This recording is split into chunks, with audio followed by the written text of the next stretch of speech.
All right, good day to you. My name is Fred Oakman, and as always with me today is Mr. Jake Peters. We are PS This Is Awesome, a PlayStation podcast, and this is episode 233. This is a show where we share our feelings about the current state of PlayStation. But before we get on with the show, I want to invite you all to subscribe to our channel on YouTube, youtube.com/PS This Is Awesome. Go visit us on Twitter at PS This Is Awesome. And if you want to make fun of our trophy list on the PSN, you can find me at anchorlist_81 and Mr. Jake Peters at JakeSaw01. As always, you can write the show at psthisisawesome at gmail.com. Most importantly, don't forget to share the show with your friends. Make sure to leave comments, rate our podcast as you see fit. And as a reminder, we are a video podcast as well, so you can watch our show if you prefer on our YouTube channel.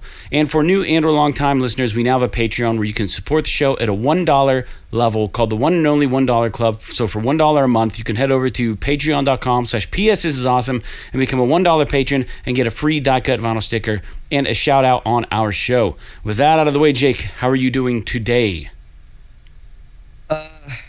Good. I'm trying to stay cool. I have air conditioning, but it doesn't work that great upstairs. Yeah. So it's hot as fuck in the area generally, but I don't know. I got a fan blowing on me. Hopefully it's not coming through the audio, but it works pretty good. It's just as long as I have that fan on, I won't actively be dripping on the podcast.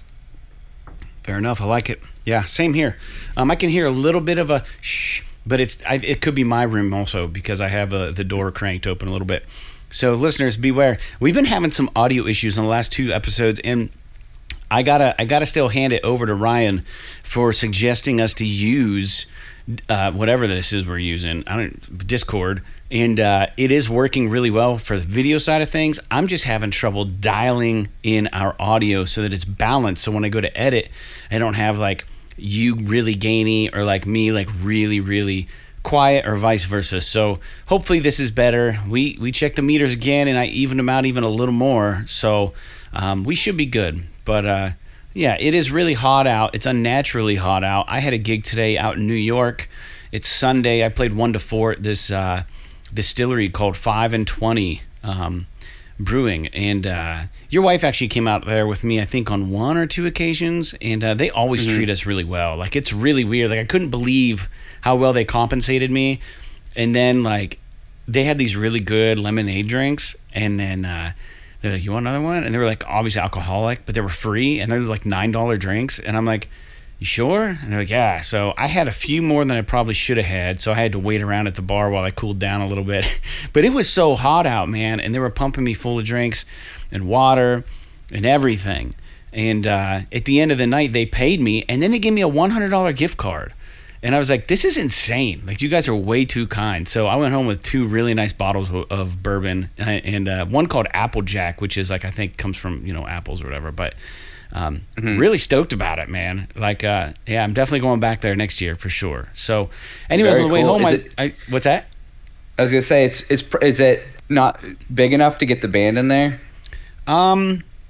I don't know that they want a band there. Josh Travis and his band's playing there later this summer, but yeah. It's one of those things where I've mentioned it a couple times. They have a barrel room that they have music in, and they have like this pavilion outside. And to be honest, because there was like an impending thunderstorm, the crowd wasn't huge, but I did really well in tips, man. I made like almost $100 in tips, just 3 hours of just playing music. It was awesome. So there you go. Yeah, little extra money for our record when it comes time to put it on vinyl, because that costs an arm and a leg. So I just keep banking all that up, man. In fact, I'm going to try to get some trailers on that tires on that trailer. Sorry, for the August show. We're going out to Indiana, PA, to play. So we'll see. That trailer's been sitting in the weeds for a very long time. I took it out on Friday and pressure washed it all down and kind of gave it a good look-see, and the wheels surprisingly still were inflated almost completely, but the sidewalls were all cracked and nasty. So, I got to get new tires on it, and then I'd like to get like the bearings repacked and stuff on it, but I have no clue what I'm doing. So I talked to a guy, and long story short, that's in the works. So maybe some of this gig money will go towards that. But it's just constantly eating up your money and then giving you money, and then eating up your money and then giving you money. That's what music does.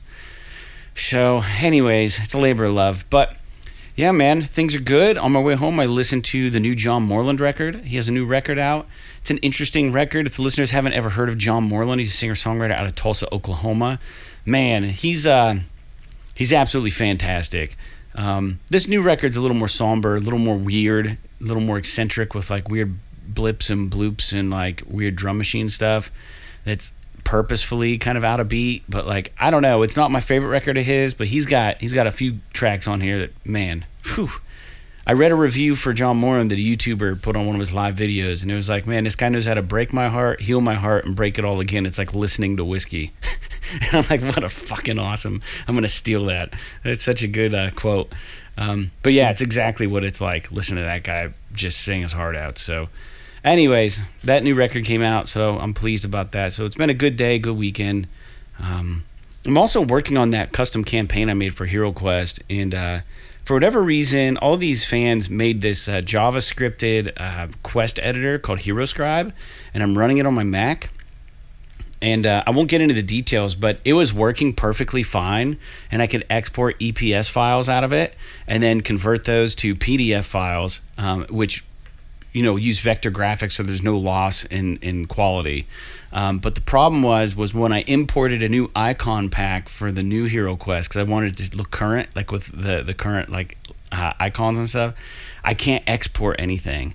So I spent 4.5 hours yesterday importing all those icons one by one and retitling them so that the Java program would open and export correctly. So I'm finally on the home stretch for making my final quest booklet. So I spent so much time doing that, dude. It's stupid. I was complaining to my brother about it too, and he was like, he goes, making that stuff professional, making it look really good is like not a quick jaunt.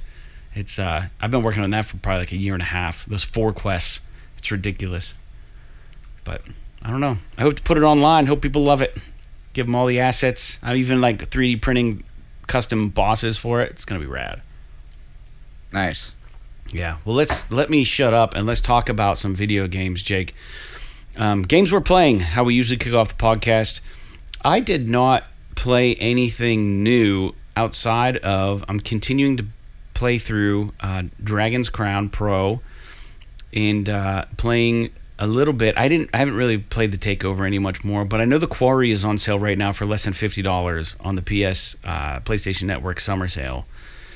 So I think it's like $48 right now. So that's for which? The Quarry, the new one. Oh, yeah. So I mean, that's the thing with video games these days, man. Like you don't have to like buy them day one unless it's like God of War and you want to be like the first to fucking play and you don't want to get spoiled. Like the Quarry came out like within the last month and it's already on sale for $20 off. So if it's not like something you're gonna play right away when it comes to video games, they're getting discounted fast. So anyways, that's on sale. I didn't pick it up. It expires August 8th, I think, that deal. So if you're looking to pick that up for maybe a fall game to play, now might be the time. It might be cheaper in the fall time if they run a sale on it. They might not because maybe they're intending to sell more copies then because of the nature of the game. I don't know. It's a gamble, but I'll probably pick it up here. But outside of that, man, I haven't been playing anything. I've just I've been really tired lately after work. I've been coming home and napping. What about you? No, I don't nap. Well, I do. I will nap, but not after work. It's too late in the day. I'll if like on the weekends I'll nap before. Basically, I have to decide to do it before like 2 or 3 o'clock in the afternoon. Yeah. Because I absolutely can't stand taking a nap and then waking up and it's like the evening and then you gotta like get yourself awake again just to get ready to go back to bed. I don't know. It doesn't jive with me. Yeah, it's really hard. So typically I'll come home after work. If I'm tired, I'll just lay on the couch for like 20 minutes, but I won't actually nap. I'll just lay there and rest my body, and then I'll get up and do something because I know if I fall asleep, it'll be a nightmare. It's always my intention to not fall asleep, but when you get to be my age, man, sometimes you can't help it, and your body's just like, fuck it, and you just give up. You give in. You know what I mean? It's tough to get above sometimes, man. Taking naps. My job is absolutely exhausting lately, so. Dude, I get home, I'm done at 3:15. I'm working the early shift now, and like Dude, when I get home, I've been running a lot too, so that usually should energize you. But for me in this heat, like it's just been wiping me out. So I don't know. Usually I find more energy when I run, but when I'm running in the heat, dude, no way, Jose. I'm donezo. So I ran this morning, and I was intending to run like, I was intending to run like 6 or 7 miles, and then it was so, I mean, this was at like 10 o'clock in the morning. It was so fucking hot and humid that like I was like 4.5 miles in and I started getting nauseous. Yeah. So I just quit. I was like, I'm not going to be here fucking puking on the trail just because. Getting heat stroke. Just because, yeah, I'd get heat stroke or something just because I want to like hit some quota. I think I'm going to be okay if I only run 4 miles today. Yeah. I probably lost 5 pounds in sweat. So yeah, it's, because I do, and to be honest, like I'm kind of pissed that I got nauseous because like, have you ever had days when you run and then just when you're running, you're just like, oh, it's a good day, and like you can actually feel good when you're running and you can just go farther. Yeah, when I run in the morning, it's like that for me almost every time. Yes, so like that's kind of how it was today. Like I got up, I kind of milled around a bit, and then played a little bit of PlayStation. Then I had a little bit of energy.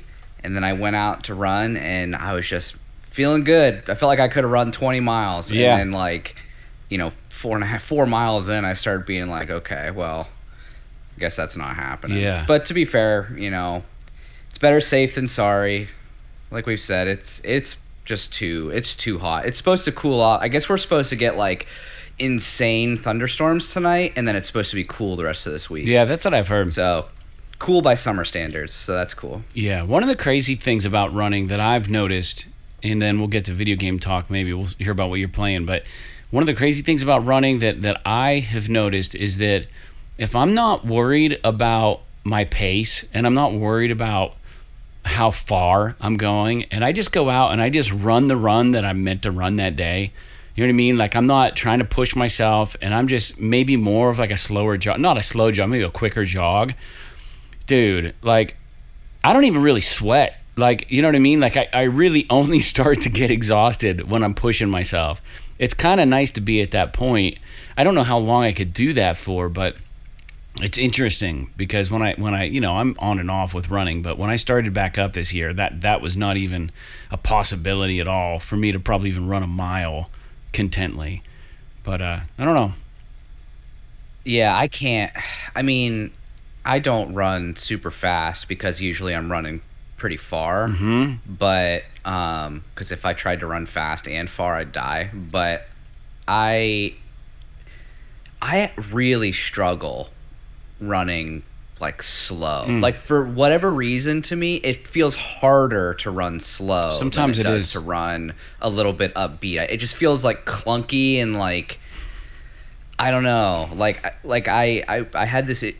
Slow for you, right? You're slow. Yeah. Like your version. Yeah, is slow. so it's like slow for me. I don't know. Everybody's different. Everyone has their own pace, yeah. Like the first time I did a 5 mile run, I was like, okay, I got to pace myself. And I was like running really slow, like doing like a 12-minute pace, just kind of like putzing along. Yeah. And then like, it's at one point I was just like, all right, I'm going to pick it up a little bit, and I actually was able to run easier if I just picked it up and ran like an 11-minute pace or like a 10.5-minute pace. I mean, of course you get tired faster, right?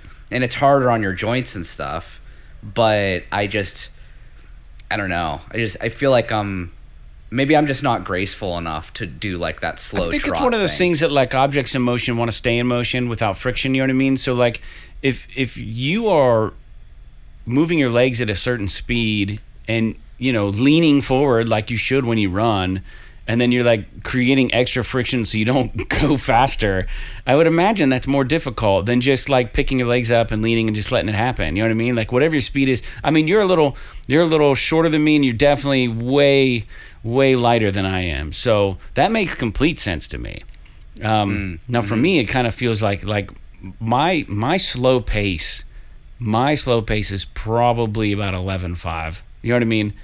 And then I can get around and do a 5K with like a 10.5 minute pace. So you wouldn't think like that's big change, but it is when you're running that kind of distance. So yeah, I don't know, man. I'm not a fast runner, but I'll get out there and push around on the track a bit, and it's fun.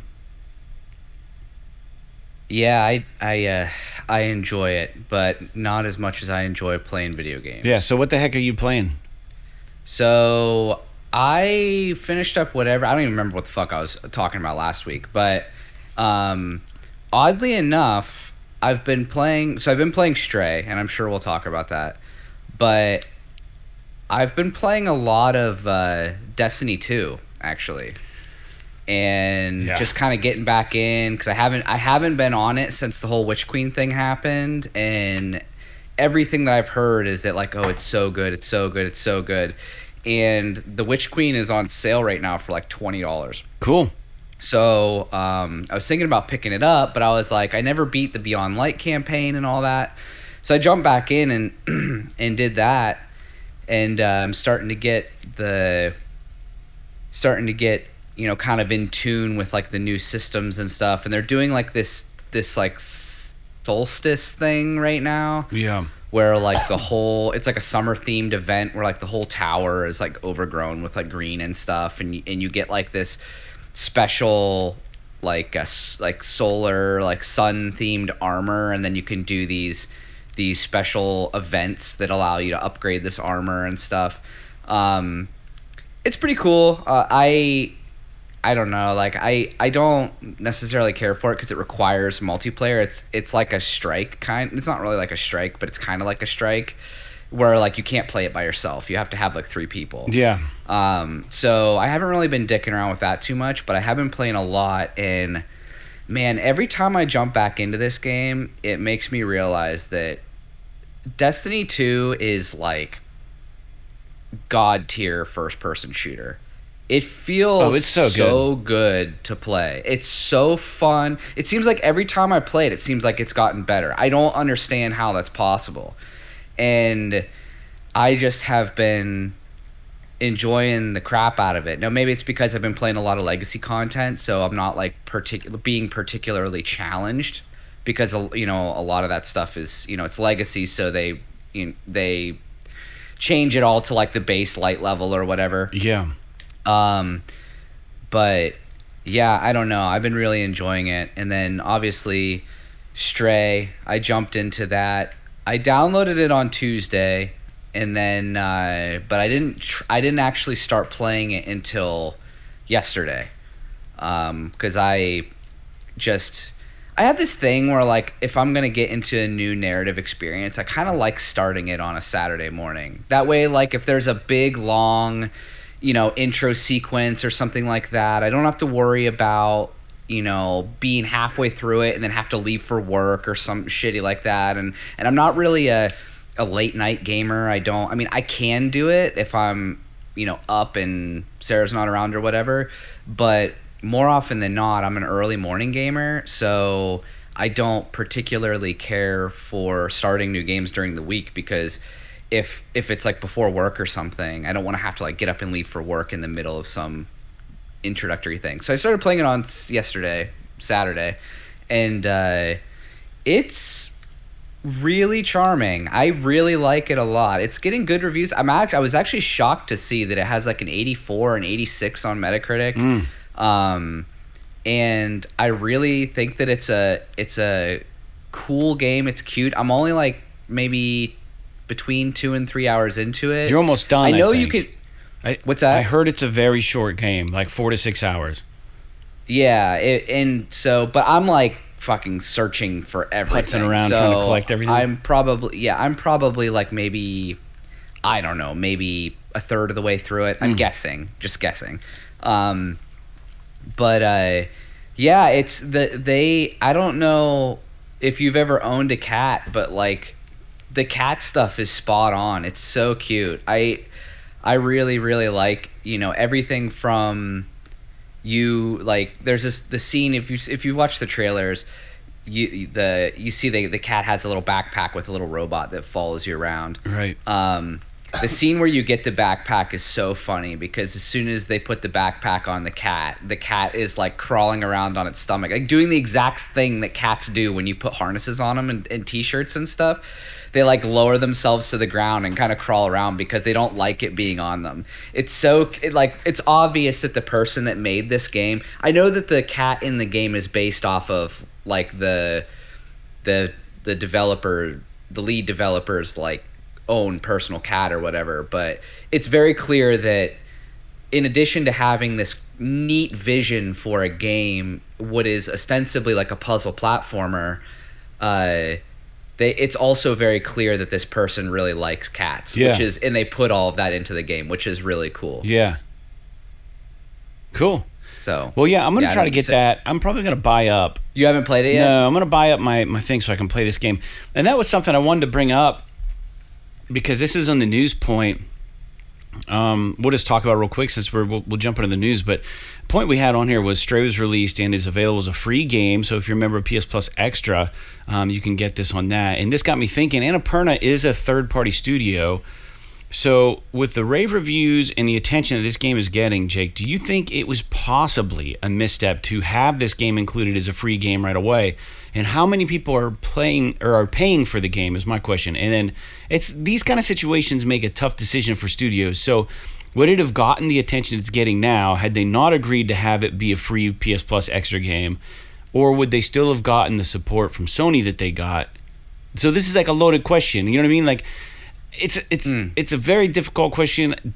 We don't know the answer, but I would assume that it would not have gotten the attention that it's getting had it not been a PS Plus Extra game, and I doubt they would have gotten all the support that they've gotten from Sony if that wasn't the plan. I'm guessing that if they had gotten the marketing and support from Sony but did not have the game as like a PS Plus Extra game, then it probably would have...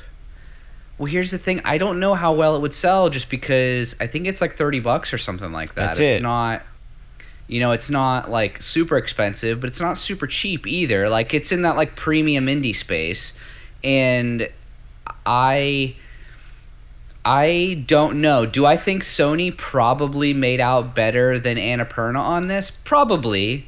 They probably handed a pile of cash to Annapurna for this game. And I think B12 is the developer, I'm going to say. And in turn, it got on Plus and it's probably not there forever. It's probably only there for so many months or whatever. Or maybe it is there for a while. I don't know what the story is. Well, I'm definitely going to buy up to Extra just for this game. Yeah. So, but I will say that, not everyone is jumping on to the higher tiers of PS Plus. So it's not like you have that however many tens of millions of PS Plus subscribers, they don't all have access to this game. Only the ones that decided to jump up do. And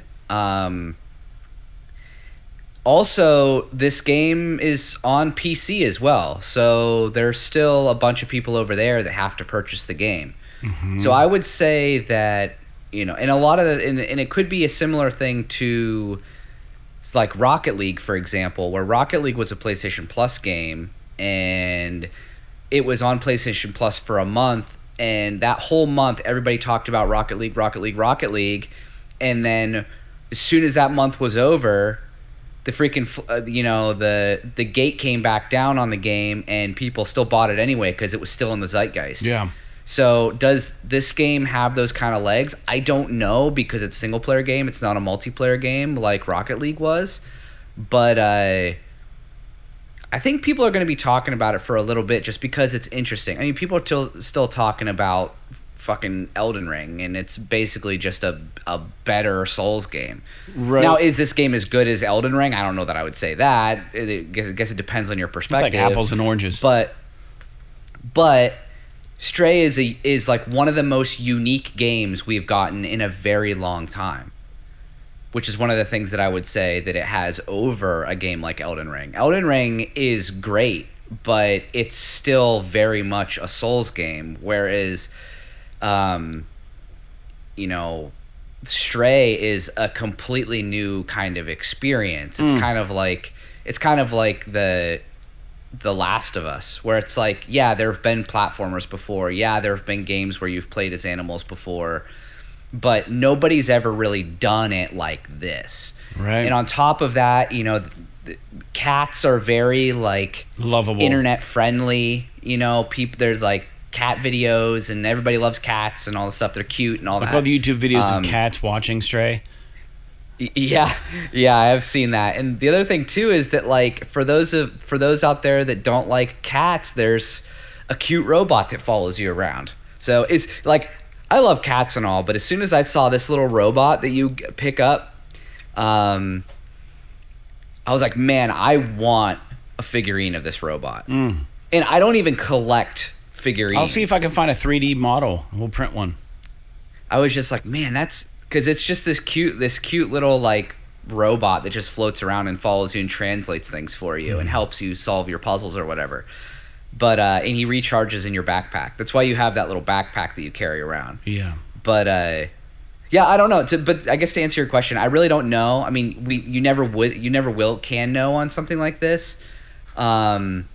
I guess like the one thing that you could maybe see if you wanted to really test the waters is release it on Xbox, but don't put it on Game Pass, and see how well it sells on that ecosystem. I'm curious to see how many copies they've sold. I would say that I'd be shocked if it wasn't a success for them. Oh, for sure. Is it as big of a success as it could have been? I think it is. I think this is the best situation for them. Yeah, game, like, instances downloaded of the game, I mean, it wouldn't shock me if they breach 1 million. I don't see how they couldn't. I mean, the game, at least in the circles that, are in my feed, I guess, or whatever, it seems like everybody's talking about it, at least right now. It's also like one of those things, too, where it's just like, even if this game per se doesn't net them a ton of money, now they have a name for themselves. And if they do a Stray 2 with another animal instead, like they want to do a dog, they want to do a rabbit, they want to do a bird, whatever the hell they can do. You know what I mean? I'm sure they could do something like that, like Stray 2, now you're a stray dog. Or I don't know. I think it'd be challenging to kind of, from a story perspective, to pull off a Stray 2. I think that they, like, if they did something, they could do some pretty wild and interesting things. I haven't beat the game yet, so I'm not completely up on the story, but it's a pretty interesting kind of world. So I don't know. It could be pretty weird. I mean, I would, unless the story begs for a sequel, I would rather see them take this type of creativity and make something new that's just as interesting and just as much in the zeitgeist whenever it comes out. Whatever that is, I don't know. Yeah, it is curious to see what they do next, and what they do next is probably a ways off, I would imagine. We'll come back and circle back and do the PlayStation quiz next week. I don't want to do it this week. It's Sunday, it's late, but we will get it in there for you guys next show. But Push Square has one up right now. But let's move on to the next news point, Jake. It's Tekken Bloodlines is going to be a Netflix anime, and there's a trailer for it. This is releasing August 18th, 2022. So, fine, cool. It is what it is. Just an FYI in case you guys are interested in that. And then PlayStation had a Twitter handle called @AskPlayStation. And what you could do is you could almost get immediate support from them. And you just have to tweet that account and then pose your question. And then typically you would get a response almost, it seemed like, immediately. I had several situations in which I've done this. And they always would point me in the right direction. and then give me a phone number or give me whatever. And it was very, very convenient. But effective August 1st, they are going to be shutting down that Twitter account. In order to get any kind of support services, you're going to now have to go to PlayStation's support website, and that can be found by navigating to PlayStation.com. So it's kind of a bummer because it was very easy just to tweet Ask PlayStation and you get like whatever answer you needed. Like, for instance, I had an issue with the PlayStation Network in the store when I purchased Hell on Wheels, the entire season, and then they didn't release the final episode on the PlayStation Network. The final episode. So I went like a month without knowing that there was another episode. Then like it was slowly getting spoiled for me. I was like, what are you guys talking about? And I was like, oh yeah, no, there's one more. And I was like, it never showed up on the PlayStation Network. So then I tweeted them about it, and they're like, oh shit, you know. And then I got a hold of them, and then they gave me a refund, and then I actually had to buy that episode on like Amazon or something just so I could finish the series. They never got it uploaded back to it. So anyways, won't be a problem anymore because all the movies and TV shows and stuff on the PSN are no longer there as far as I understand. And next, moving on, Jake, Digital Extremes, the studio behind the free-to-play title Warframe, announced a new title called Soulframe, and it's going to focus on melee combat, and the title will also be free-to-play. And I was getting some super, super, super major Shadow of the Colossus environment vibes, like the environment of this game. It just seems so open and out there and kind of cool and pretty. But this game looks kind of cool, and I never got on Warframe in time. Like, I didn't hop on when it happened, and then I was just kind of like, if you don't stay with a game like that, then you're just so confused by the time you actually try to play it. You don't know what's what. And with a new game, when they're coming out with it, I'm sure they're going to take all the necessary measures to explain the game mechanics and everything to the new players. So, Soulframe looks cool. Anything about that, Jake? No, I played a little bit of Warframe whenever it came out, because it launched with the PS4, and I remember thinking like, oh, this is a cool game for a launch game. It's free, you know. This is like the beginning of the whole free-to-play sort of, when the free-to-play was still kind of, I mean, it's still the Wild West, but like back then it was like there were only so many people doing it, and I thought it was neat, and then I kind of put it down and I never played it again. But I've heard that they really, really worked on that game and kept working on it and kept working on it. And apparently, like, people fucking love it. Oh, yeah, it's supposed to be rad. So I being that it's a free-to-play multiplayer game, it's still likely not for me. But I do think that it's cool whenever a company kind of carves out a market for themselves like this. And I hope that they can kind of drag that over into this new rendition of the game. I don't know if it's going to be a sequel or like in the same universe or whatever. Or maybe it's just the same game but focusing on a different style of combat or something. I'm not really sure what it's going to end up being, but if it has the same kind of like push and moment, if they can utilize everything they learned from Warframe and push it into this game, I would guess it'd be pretty successful. Unless it ends up splitting their fan base, which could potentially be an issue, but I guess we won't know until we see it come out. It's a good point. Man, I didn't even think about that. But yeah, maybe it'll bring more people in instead of dividing and conquering. In an interesting turn of events, there was some video they had leaked from The Last of Us 1 remake, and it was like the real emotional scene with Joel and his daughter, and then that was a straight up leak, and then one of the video game developers at Naughty Dog tweeted how leaks really, really hurt the studio and it's not cool. And then it was like a day or two later, Naughty Dog released like this 10-minute trailer thing about the new Last of Us and all the features, and they showed tons of gameplay footage and tons of accessibility options and, you know, bragged about all the cool stuff they're doing. And while most of what they showed looked like a quality of life improvement to the game, so not just graphics, haptics, you know, implementing all of that, improving the enemy AI, improving the NPC AI, so Ellie and Tess and all the different people that, you know, I don't know, troll around with you as you play Joel. there's like new AI involved, so that the friendly AI actually know in advance where the enemy AIs are going to be. So when they're actually hiding from them, they don't end up being actually seen. They know where to go. So that was a big issue. Is the disbelief, was broken in The Last of Us 1, because Ellie would just like stand up and start like scratching her head or playing with her switchblade or something right in front of an enemy, and they would act like they didn't even see her. So they've fixed that. So that's like probably, to me, one of the bigger things that they did with this game. So that's kind of nice. The other thing, Jake, that they did is they did implement all of the accessibility options as we expected. And they had something really interesting, and again, it doesn't affect me, but it's cool, is they have narration now. So it's weird, though, because the voice that they showed really didn't seem to have much of an affect to it. So it was like, Joel is laying on the couch and he is tired, and you can look at the watch on his wrist and now it is cracked. And it's like, Ellie walks into the room and asks Joel, blah, blah, blah. And it like narrates every scene in the entire game.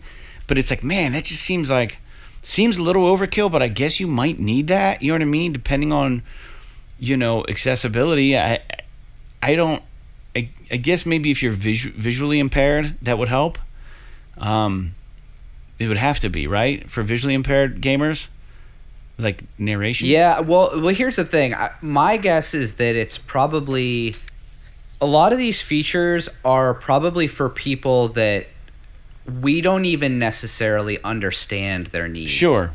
There are people out there that have special needs that, like, 99.99999% of the population can't even begin to understand. Can't even remotely begin to fathom. Yeah, so, like, and this is something that I've kind of learned a little bit about just having Sarah work with the special needs kids in school.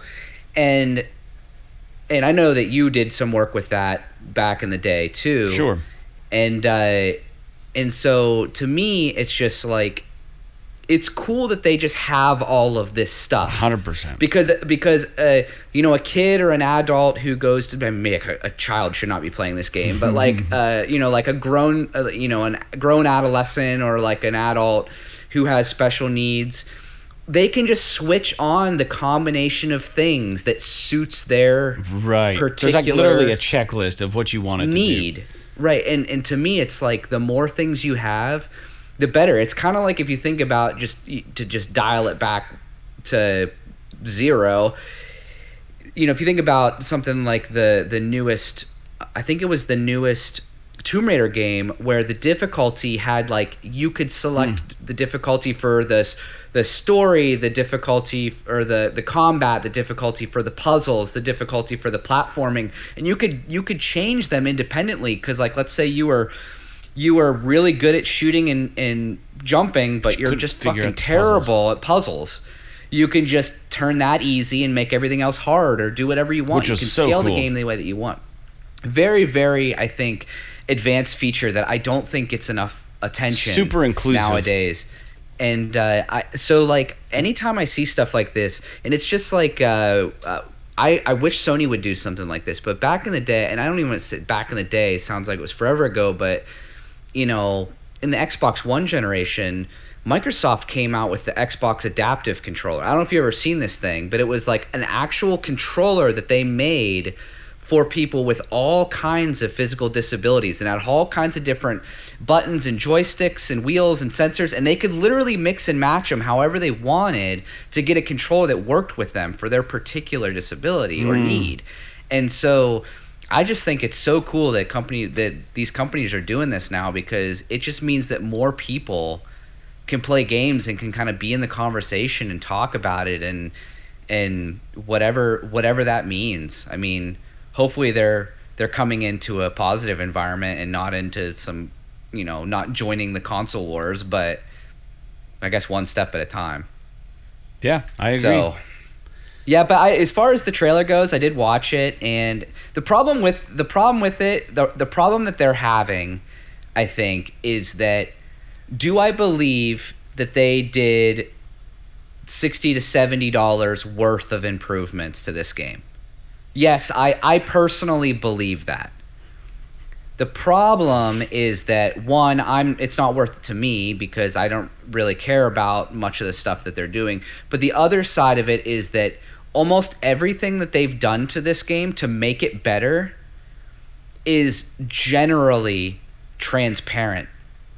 So, you know, the additional gameplay improvements, the AI improvements, even to a certain extent, like the moment-to-moment gameplay, the graphical improvements. When you're not talking about cutscenes, you're talking about like in-game stuff. Like when you're playing, most of that is going to be transparent. So I can see somebody who hasn't played the first Last of Us in a long time, pay $70 for this game and play it and be like, that didn't seem that much different. Yeah, right. You know what I mean? Like, oh yeah, the cutscenes look awesome, but the moment-to-moment gameplay didn't really seem that much different. And it probably is a lot different, but a lot of the improvements, it's like one of those things where like, you know, like they say, like if the voice acting in a game is good, you don't even notice it. Right.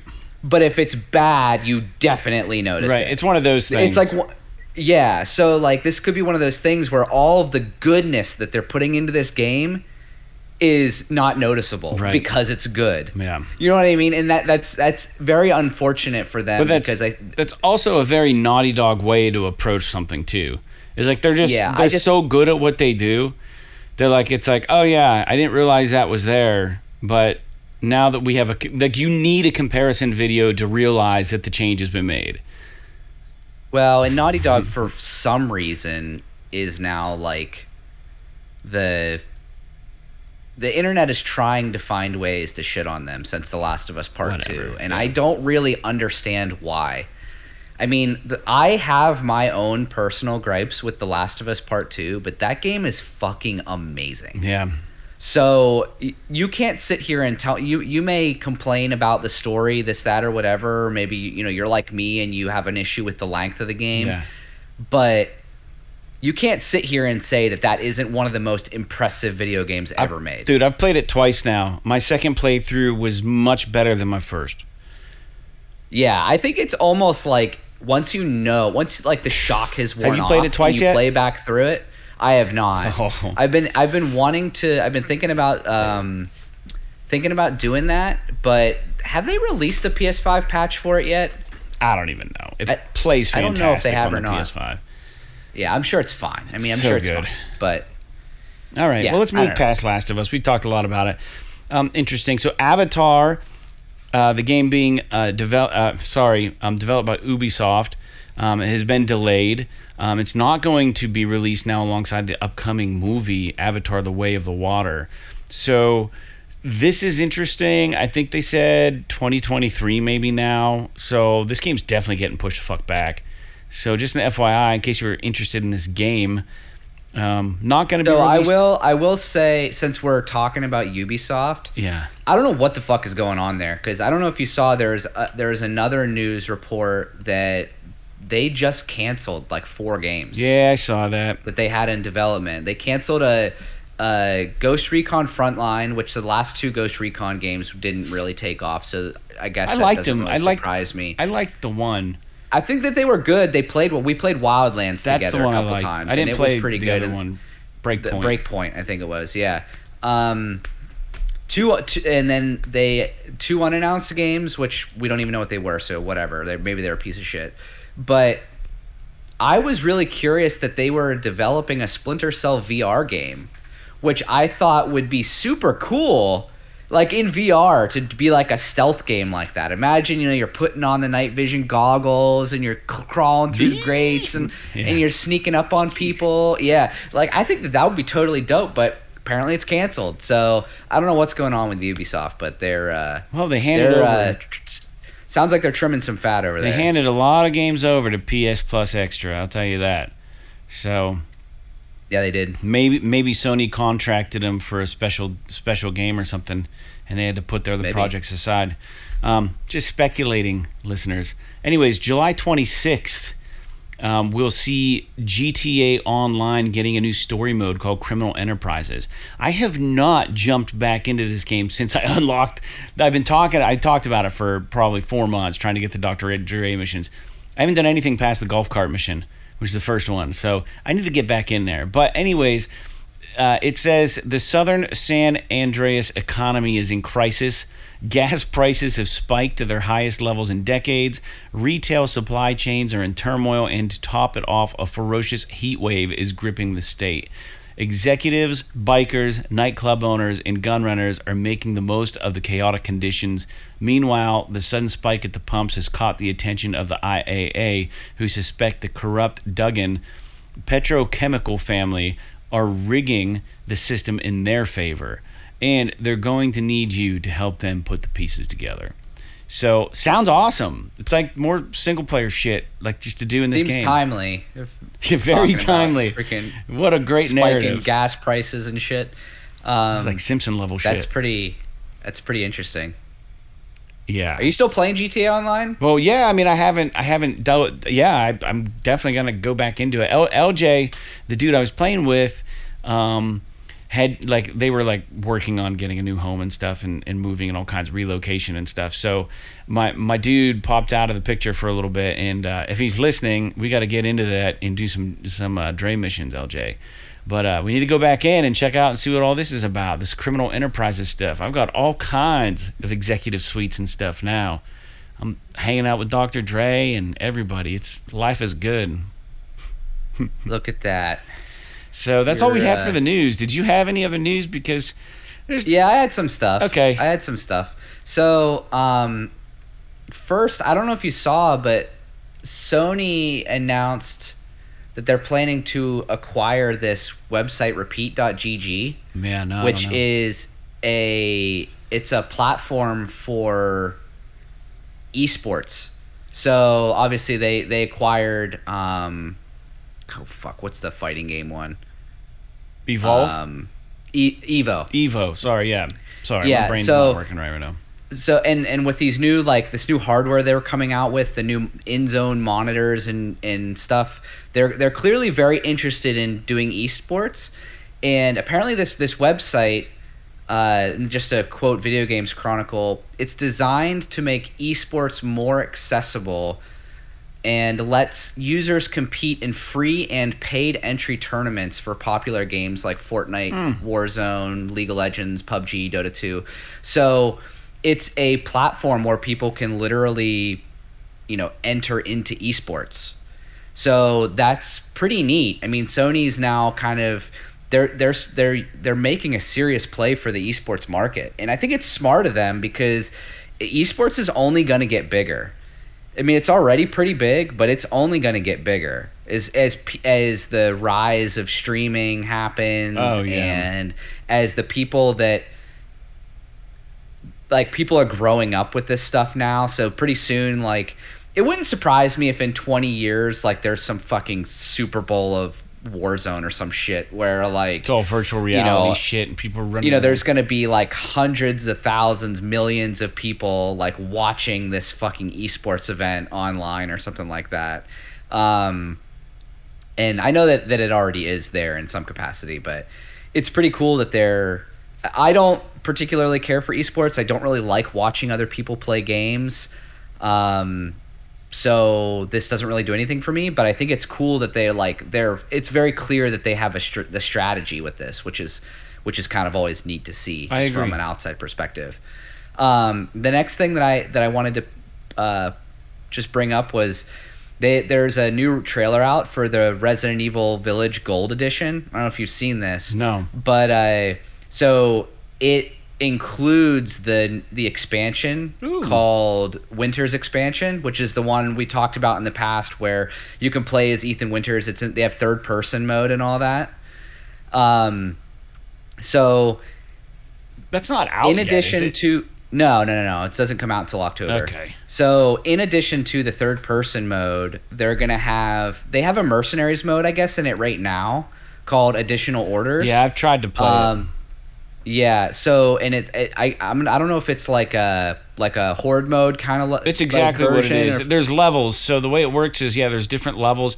The first level, you just have to like survive so long, and then it'll be like congratulations, and it's like a very much like a zombies mode. But there's something kind of interesting about it that as you I feel it's been a while, but I felt like there was some sort of leveling up mechanic to it. Each level, you like powering up your character a little better.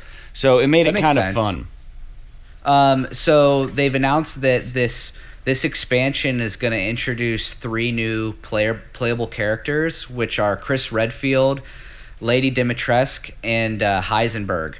So you'll get to play as the big vampire lady, the werewolf guy with the hammer, and then Walter White, Chris Redfield. Oh, Heisenberg. I'm just kidding. Yeah. And then the other thing is that there is going to be a new single player thing, which is really exciting, where you're playing as the daughter. The daughter. Yeah. So Zoe? I don't know anything about the story, so I didn't read much about it. Zoe. Rose. Rose. Yeah, sure. Yeah.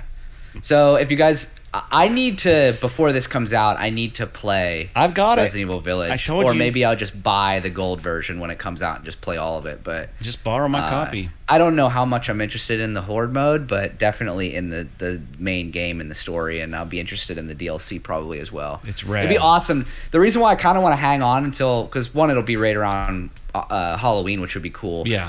But 2 is I'd love to jump right into the story DLC for it and not have to like wait. You know what I mean? Because that's always the big thing for me is like playing a single player game and then a year later the DLC comes out. And it's like, what was going on? You know.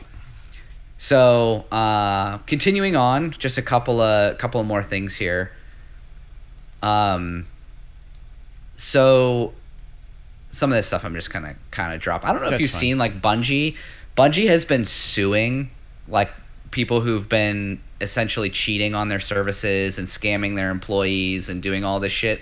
Like Sony, like Bungie is one of the few companies that have like actively gone after people and like made examples of them, and not like in the they're just being dicks kind of way. Like they're actually picking people that are legitimately harming their business and litigating against them. And the most recent one was there's a Destiny 2 streamer named Luca Leone who keeps getting banned from Destiny, and he keeps making new accounts, and he keeps getting banned for cheating. And so they're going to court, and they're going to cane him.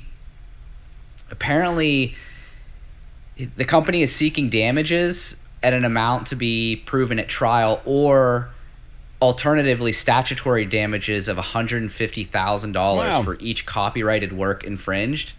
And the company is also entitled to statutory damages of $2,500 for each time this guy used cheat software in Destiny 2. That's really interesting. So I don't know what like they're going to have to prove how many times he used it and all this kind of stuff. But if this guy was playing like daily and streaming and using this cheat software as he was doing it, and maybe like that's the fucking evidence is that they have like archived videos of him streaming this stuff, like this guy is probably going to get nailed to the fucking wall. I mean, there's... How do you feel about that? Do you think that the ethics of it, do you think that that's fine? Do you think that they should be doing that? They're actively damaging the product. Yeah. You know, people don't want to play as much on PC. People. Yeah, because people don't want to play as much on PC because of these cheaters that are running around just fucking destroying the experience.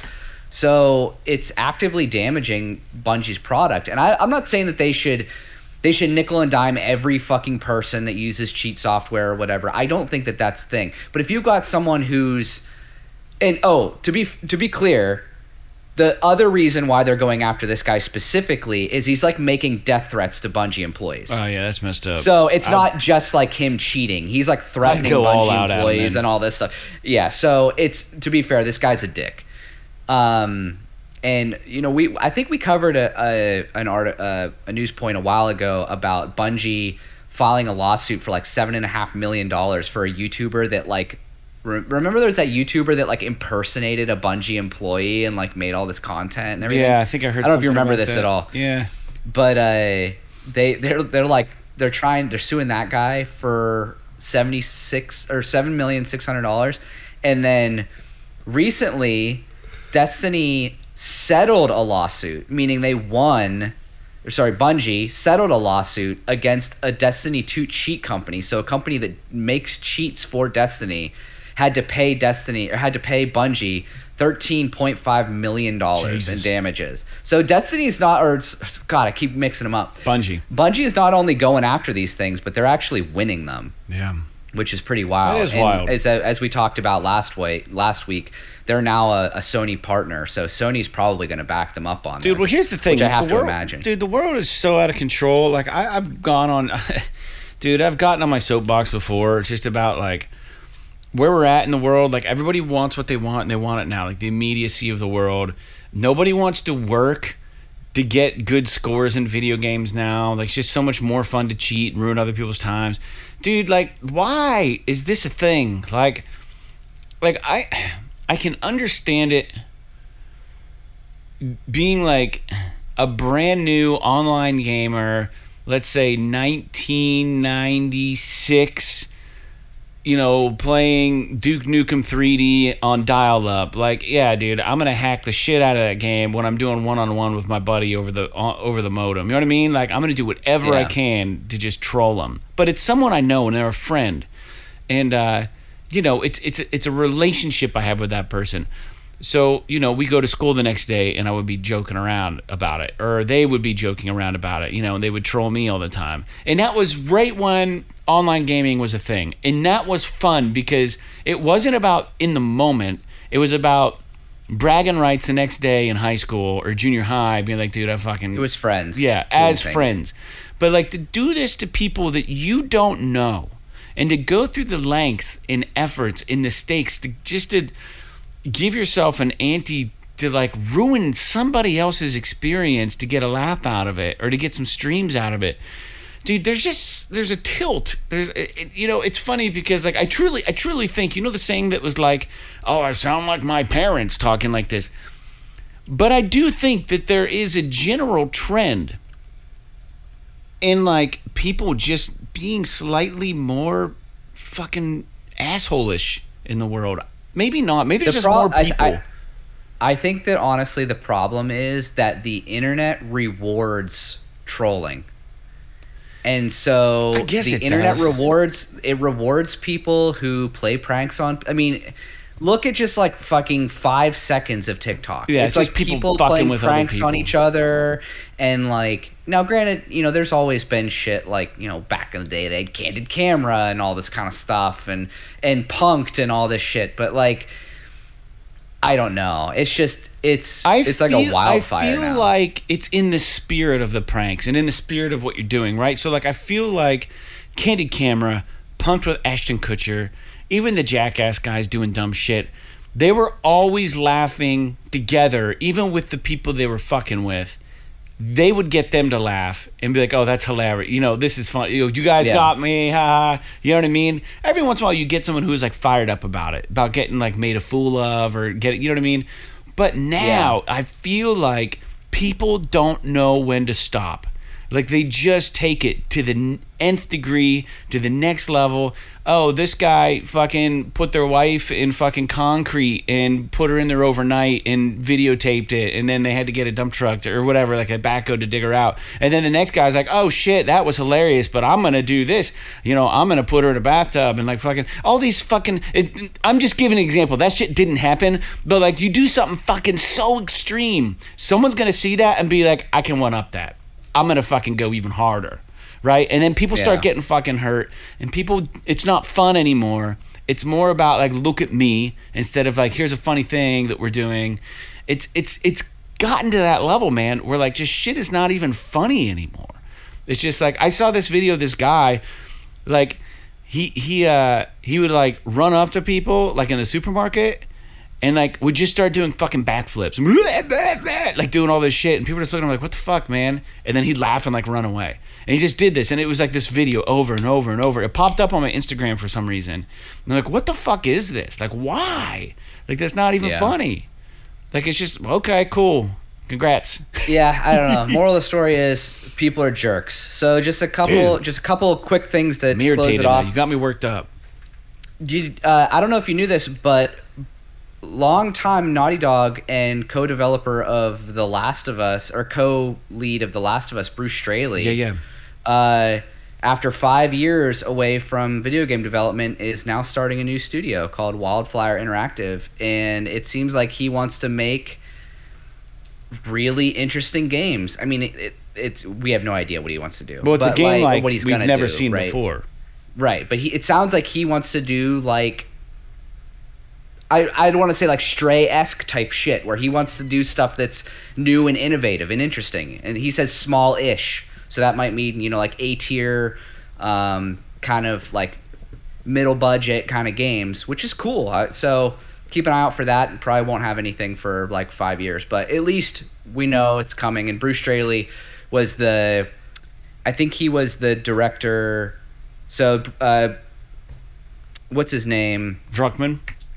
Neil Druckmann was the creative director of The Last of Us, and Bruce Straley was like the technical director. Something. So they teamed up he was the one that was into like a lot. He did a lot of the the actual technical prowess of that game is because of him. So I'll be interested to see what he comes up with.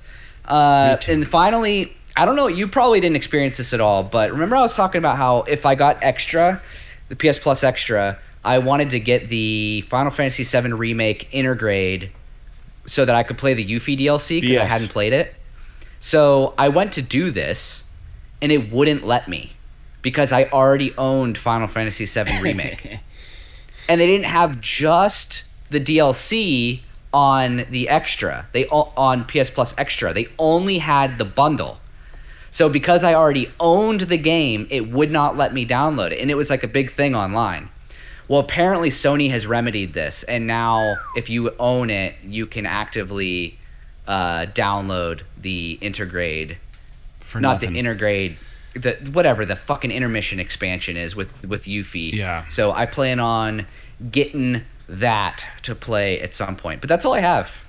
All right. Well, it's a pretty interesting week of news, Jake. Thanks for throwing those last tidbits out. I've been trying to keep track of the news throughout the week to make it a little easier for us so we weren't rushing around last minute. And it's still 9 o'clock on a Sunday night, and we got to work in the morning. So let's wrap things up. New games coming out this week. July 26th, we're getting Mozart Requiem on PS4, Multiverses on PS5, PS4, and Story of Seasons, Pioneers of Olive Town on PS5. July 27th, we will see Arsonist Heaven, PS5, PS4, and Path of Titans on PS5, PS4. July 28th, we're getting Loot Light, one word, PS5. July 29th, we're going to be getting Digimon Survive on PS4, and we're also getting RimWorld Console Edition, PS5. Maybe a basketball game, I hope. What we need is a new NBA Jam. They brought it back at one point. And it's been awesome. A long time now. It was so good. You could play the Beastie Boys. You could be the Beastie Boys in NBA Jam, dude. It was so good. Remember how NBA Jam, like you could unlock characters by typing in cheat codes? That was like part of the fun. You just had to know the code. You could get like all these crazy people. I think like in one of the original NBA Jams, you could be like presidents and stuff. Yeah. You could be like... That game was so good. I used to rent that on Super Nintendo all the time. Dude, that game was from downtown. Awesome. Yeah. It was so fun. Why don't they make a new NBA Jam? I don't know. I mean, it's the same reason probably they haven't made a new NFL Blitz. I mean, it's those games were dope, but I don't know that... It's one of those things where they could make a new one and it could sell millions of copies, or they could make a new one and it'll flop like Rock Band 4 did. If they make it just like the original but with updated graphics and they don't tweak much of the gameplay, it would sell like hotcakes, because you can't even get online and like on PSN and look for NBA Jam. There is none. You can't get it. I don't even think they should make updated graphics. They should just make it exactly the same. Just re-release it. Original. Just put it on the PSN so I can get NBA Jam and play as the Beastie Boys. That'd be so awesome. That game was so fun. So good. All those dunks were so crazy from like half court and shit. It was so fun. Yeah. From downtown. And then the crowd noises like...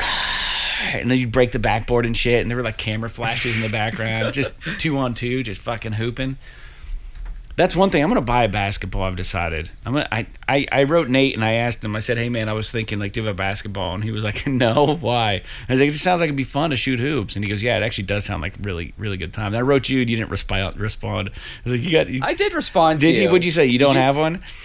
You said no, maybe? I don't know what you said. You might have thought it. I don't remember getting a response. I'm not trying to call you out. I just think it's a ridiculous question that I had. Like, dude, do you have a basketball I can have? I think it's exactly what I wrote. I was like, dude, do you have a basketball I can have? I respond. You said, do you have a basketball I can have? And I responded. I said, WTF, just buy one. They're probably like $10. Oh, yeah. I didn't even see your response. Yeah. It's so true, though. Yeah, they're probably so cheap. I've got 2 courts within walking distance of my house.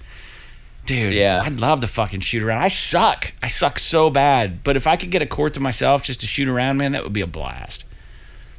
There you go. I haven't shot a basketball in ages. Anyways, let's get out of here, man. Let's quit for the day. We're done. It's Sunday. This has been episode 233 of PS This Is Awesome, a PlayStation podcast. Thank you so much for tuning in, and to our patrons out there, thank you for continuing to support this ridiculous show that we have.